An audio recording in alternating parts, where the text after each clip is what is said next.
Before we begin, viewer discretion is strongly advised. The following is for educational and entertainment purposes only. This is the verbatim federal courtroom testimony of the Sean Diddy Comey's trial as reported by Inner City Press. When Kanye West stepped into the courtroom, no one expected what he was about to say, but what he revealed left the gallery frozen in disbelief. Staring straight ahead, Kanye declared that Sean Diddy Comey's wasn't just a music mogul. He was connected to the mysterious death of the king of pop, himself Michael Jackson, and he wasn't speaking metaphorically. Kanye testified that Diddy was part of a hidden power network, one that may have orchestrated Jackson's downfall. He pointed to Fahim Muhammad, Did's current head of security, who was also in charge of Jackson's safety during his final days. He detailed Michael's chilling final phone call. He claimed Jackson knew he was being hunted, and Kanye swore that Diddy was the one pulling the strings. This wasn't a meltdown. This wasn't paranoia. This was a warning. In this video, we break down Kanye's shocking testimony, the mounting evidence, and the disturbing web of connections that could change everything. The courtroom was already on edge. Day after day of disturbing testimony had left jurors visibly shaken, but nothing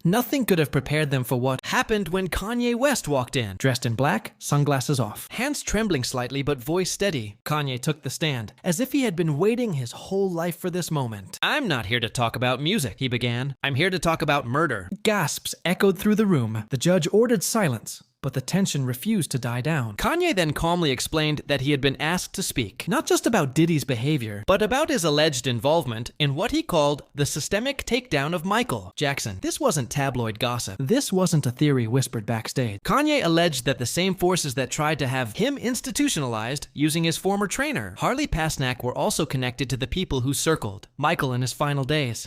Kanye pointed directly to Fahim Muhammad, now Diddy's longtime security chief, who was also hired as Jackson's personal bodyguard just months before his death in 2009.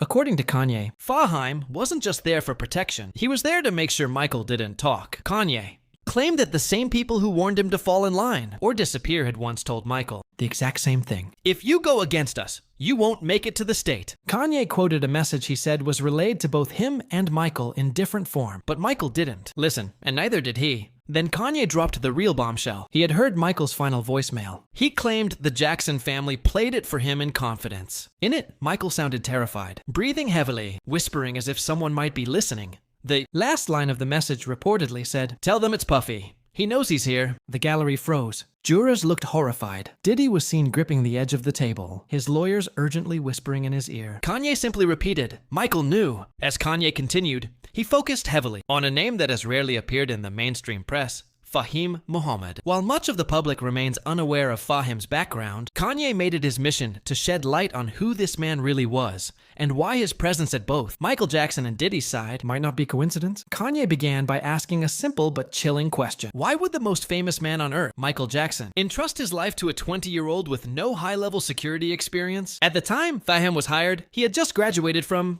Sacramento State. Yet within months, he was placed in charge of security for the most targeted celebrity on the planet. Even stranger, Kanye pointed out, Bohem wasn't selected by Jackson himself. According to testimony from the 2011 Conrad Murray trial, Fahim was introduced through industry connections. And those connections, they traced right back to Sean Combs. Kanye claimed that Fahim had long been working for Diddy in various capacities, even unofficially, and that his role in Jackson's security detail was more about control than protection. He told the jury that Fahim had access to Michael's schedule.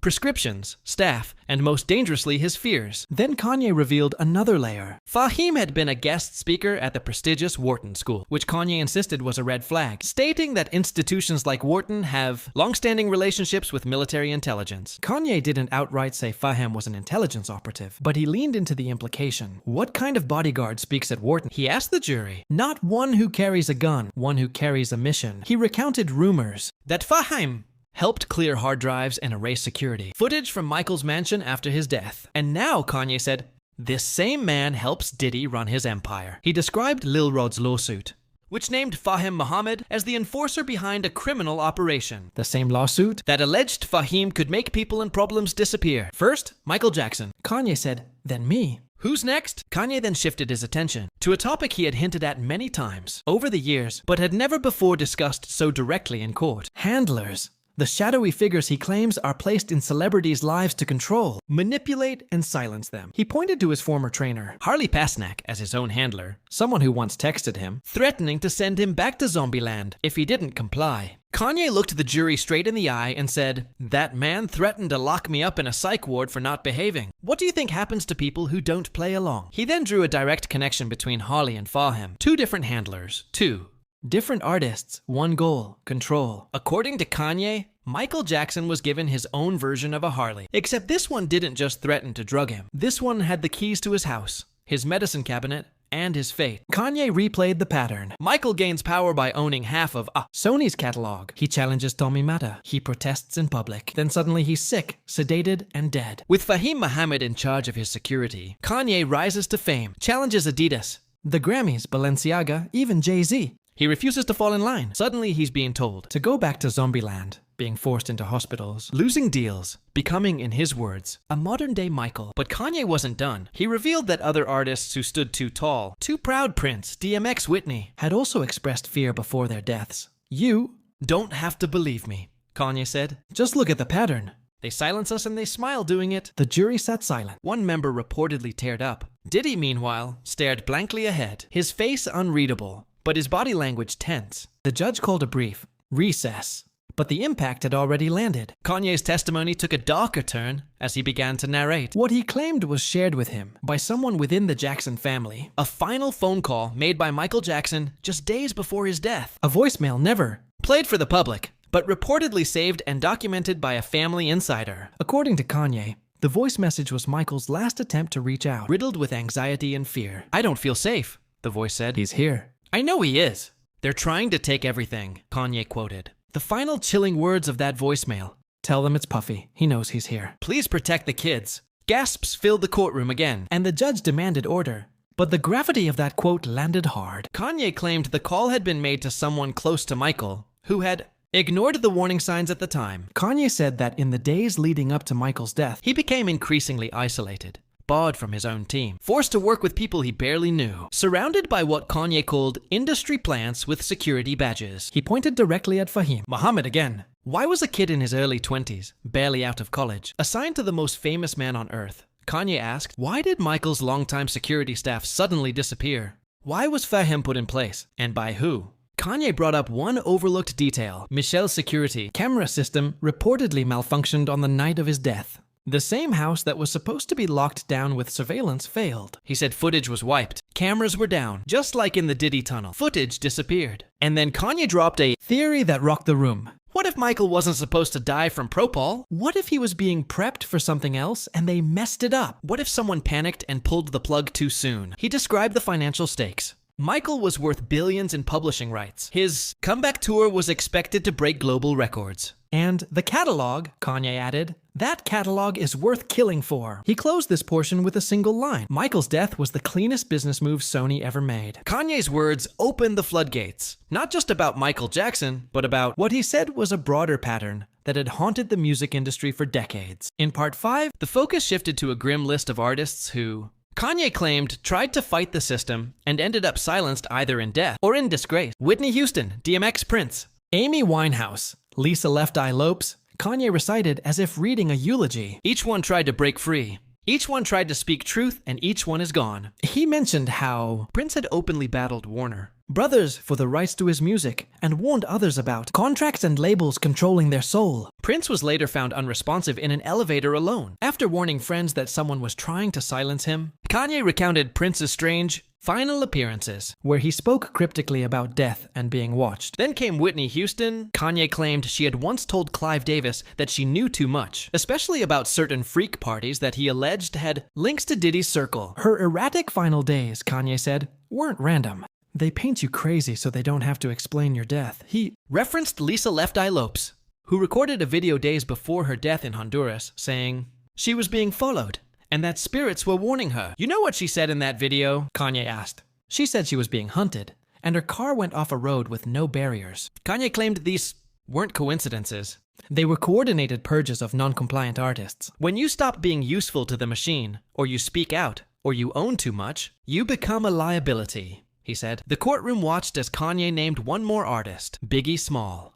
You. Think it's a coincidence that Biggie's death remains unsolved? He asked. Or that the only one left from that circle standing tall is Diddy Shaw Diddy Combs and the infrastructure Kanye described as one of the most protected empires in music history. According to Kanye, the guest Diddy brand was not just about music. It was about power, leverage, and control. A front, he claimed, for something far more sinister. Kanye pointed to the Lil Rod lawsuit, which alleges that Diddy orchestrated parties involving sex trafficking, drugs, and bribery, but Kanye told the jury that this was just the surface. The real operation, he claimed, was about influence, about control, and about eliminating threats. He said that Diddy maintained ties with executives, politicians, and former intelligence agents. This is why people disappear. This is why lawsuits vanish, Kanye said. You can't fight this with a lawyer. You fight it with a spotlight. He cited the federal raids on Diddy's homes and claimed that not all of the footage seized was revealed to the public. I've seen parts of it, Kanye said.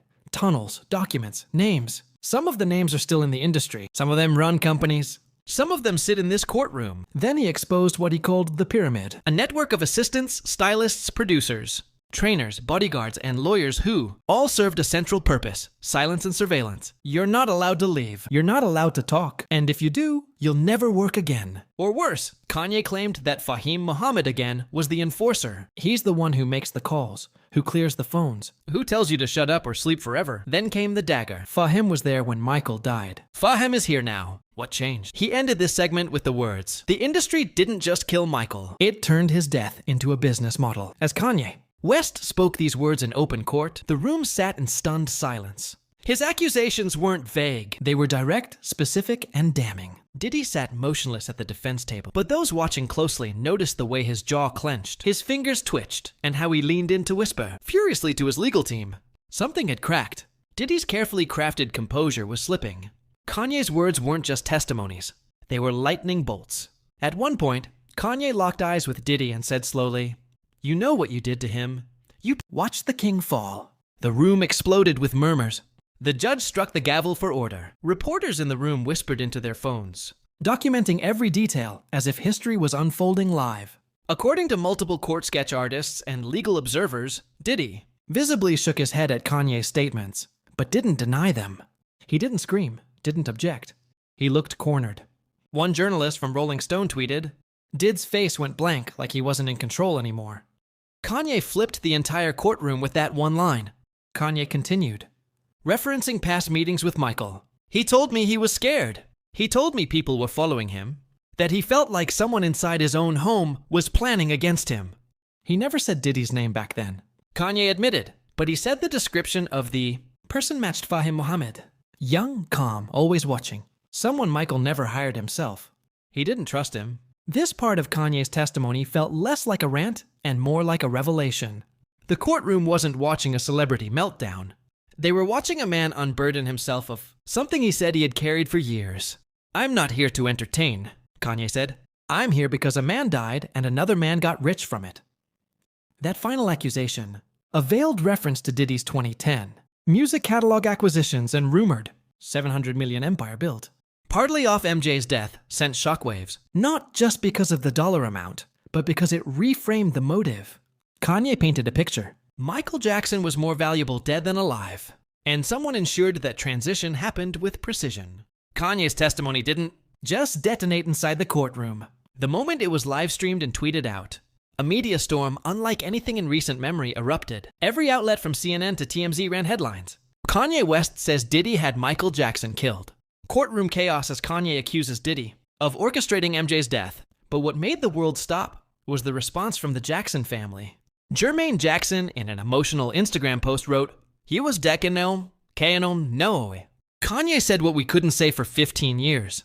"My brother was murdered and the industry knows it." LaToya Jackson issued a statement via her attorney. "I've said it before. Michael didn't die from an overdose. He died because someone wanted him silenced. We're now ready to speak under oath." And then came the leaked internal emails, reportedly obtained by an anonymous whistleblower from AEG, suggesting that executives were aware Michael was physically unfit for the tour, but proceeded anyway. One chilling email read, "He doesn't need to be well. He just needs to make it through opening night." Kanye's testimony had opened a vault. Even former Jackson staff members began contacting the court, offering to testify. One claimed they saw unfamiliar security. men inside Michael's home the night before he died. Another said, Michael had grown so paranoid. He would sleep with music blasting to drown out the voices he thought were being piped in through the wall. Meanwhile, legal, experts began revisiting the role of Fahim Mohammed, questioning why he was not cross-examined during Conrad Murray's trial.